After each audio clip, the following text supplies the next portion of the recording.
New tonight on KGW News, tragedy for a crew cutting down the state capitol Christmas tree. And it was just kind of a freak accident. As friends rally around a forestry worker now in the hospital. Plus, this is twisted, dangerous stuff. Northwest lawmakers push back on President Trump's latest threats. The social media posts some Democrats say have forced them to get 24/7 security. Then, the heroic efforts to stop a cyber truck barreling the wrong way down the highway. And from pickleball kits to drills, how you can check out so much more than books at Fort Vancouver Regional Libraries. Thanks for joining us. I'm David Mulco. We begin tonight with what you might call a holiday tragedy in the Tillamook State Forest. That's where a forestry worker cutting down a Christmas tree for the Oregon State Capitol was seriously hurt. Alma McCarty's in the newsroom. Alma, what do we know about what went wrong here? Yeah, well, David, a wildland firefighter who's been in Oregon for the past 4 years was given the opportunity to take her crew to cut down the tree. This operation, however, took a turn with a freak accident. She loves the forest. She loves what she does. She came to Oregon specifically to be a wildland firefighter. Originally from Kentucky, this career more like a calling to Dana Turner. There's not a ton of females that do what she does, and she just, she rocks it. And this week, friend Abby Zumwalt says Turner was on the job with the Oregon Department of Forestry at the South Fork Forest Camp when her life was turned upside down. They were given the opportunity this year to cut down the Christmas tree for the Capitol in Salem. Alongside a crew of adults in custody, they scouted a tree and got to work. Put up a bunch of pulleys, and they had an excavator out there to, keep the tree from smashing on the ground so that they could save all the branches. And they had, everything was set up as it should be. And it was just kind of a freak accident that the tree started twisting and just came at her. That tree, a 70-foot noble fir, struck her, crushing her femur, hitting her back, and injuring her face. Turner was life-flighted out and underwent surgery. Zumwalt says she's recovering well. They expect her to be out of the hospital in the next few days or so. ODF confirmed one of their employees was injured during a tree-cutting operation Monday. A spokesperson writing, "We're so grateful that they're doing well and will continue to provide them with whatever support we can." Meanwhile, Zumwalt set up a fundraiser to help with some significant costs. Housing for, someone who's going to be in a wheelchair for a while and needs some, a location without stairs, and just medical transportation to appointments, and just any other costs associated with her recovery is kind of what we're fundraising for. Alma McCarty, KGW News. Such tough circumstances there. To get you caught up on tonight's other headlines, in Washington County, one person was killed in an early morning fire in the Cherry Grove area. Firefighters from Gaston say a neighbor tried to warn the residents when they saw flames coming out the front door, but they were unable to wake them up. Crews found the victim, one inside the home. Once they got the blaze under control, canines with state police are now helping to investigate the cause. To Tualatin, where firefighters pulled a person from an overturned car. Crews say they arrived at the scene on Southwest Mohawk Drive to find one person out of the vehicle and another trapped inside. So they called in a technical rescue team. Both people were taken to the hospital. No word on their condition. In East Portland, police arrested a man this afternoon accused of threatening transit security guards in the Hazelwood neighborhood. This was just before 1 near East Burnside and 131st.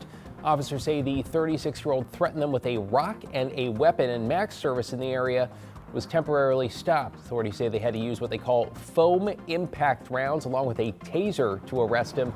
The man is charged with menacing and interfering with public transit. And a Multnomah County jury has convicted a prolific Portland graffiti artist known for the beer tag, that's B-I-E-R, on 51 counts of criminal mischief. Police arrested Jacob Ramos last year after it launched investigations into the city's most frequent taggers. The 45-year-old spray painted over murals and businesses across the city, authorities say, causing thousands of dollars in damage. Police caught up with them, they say, thanks to tips. And so the more reports that we get from the public, the better it will be for us to be able to build cases against these people, identify them, and bring them to justice. Authorities say they found more than 60 cans of spray paint and 10 guns at Ramos's home, including so-called ghost guns, which are untraceable. A jury also convicted Ramos in June on nearly 24 firearms charges. All right, let's switch to a live look over downtown Portland on this Thursday night, Friday Eve, where a week out from Thanksgiving, you might say it's feeling a whole lot more like November. Matt's here with your first forecast. Hey there, Matt. Yeah, after a warm day today, it really has cooled off quickly. We're still clear in Portland. We're down to 45 degrees. The east wind may be the thing that saves at least parts of Portland from having thick fog in the morning.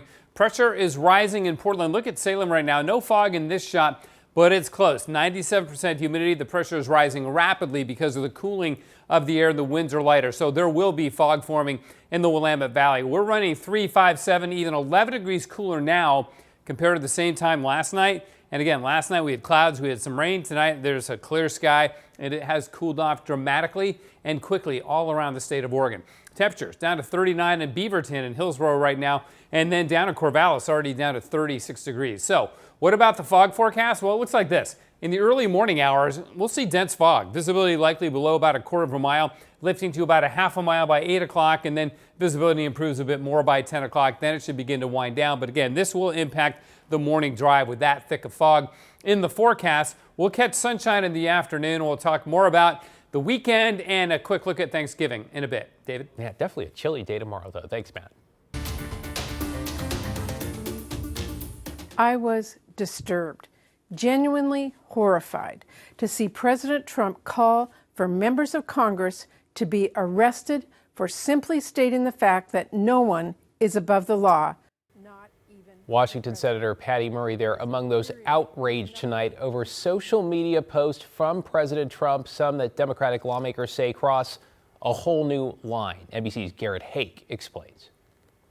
President Trump facing outrage from Democrats tonight after demanding the arrest of a half-dozen Democratic lawmakers, suggesting they be executed for posting this video. We want to speak directly to members of the military. Where 6 Democrats, all with national security backgrounds, urge members of the military to disobey any illegal orders from President Trump. No one has to carry out orders that violate the law or our Constitution. Referring to the video, President Trump writing, seditious behavior from traitors, lock them up, and seditious behavior punishable by death. Later reposting a comment in which someone wrote, quote, hang them, George Washington would. Democrats condemning the comments, calling for extra security for the members involved. This is perhaps the most reckless, irresponsible thing that he has done all Congress, and it's going to get a lot of us killed. We have kids. The president want to execute members of Congress? No. The White House firing back. They're suggesting, Nancy, that the president has given illegal orders, which he has not. And to suggest and encourage that active duty service members defy the chain of command is a very dangerous thing for sitting members of Congress to do.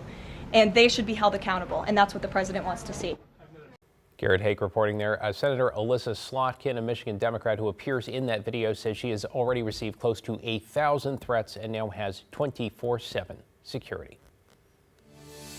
Well, to an update tonight from federal transportation investigators on this UPS cargo plane that crashed moments after it left the ground in Louisville. Images released today by the NTSB show the left engine and the pylon holding it to the plane's wing coming off during takeoff. I know these are difficult to watch. Then a massive fire as the engine and the plane explode. The 3 pilots on board the MD-11 were killed along with 11 people on the ground. While examining the wreckage, the NTSB says it found fatigue fractures in the structure of the pylon. The agency also noted similarities to a 1979 crash involving an American Airlines DC-10, the previous model of the same aircraft. Investigators in that case at Chicago O'Hare determined the engine and pylon were damaged during maintenance. The similarity of the engine and pylon coming off the wing is too obvious just to ignore. But the details of how that happened, well, that's something the NTSB is going to be challenged with. Yeah, it's hard to see. The FAA has already grounded all MD-11s as this investigation here continues. Well, caught on camera, a state trooper helped stop a wrong-way driver on a Texas highway. Sensors on the highway detected a moving vehicle going the wrong way and alerted police. The trooper then worked to slow down traffic and warn drivers, even though they didn't exactly know what was happening until here. Oh my God. Yeah, that's a Cybertruck speeding by and nearly hitting the trooper. The driver was stopped less than a mile away and arrested, authorities say, for driving while intoxicated. Close call there.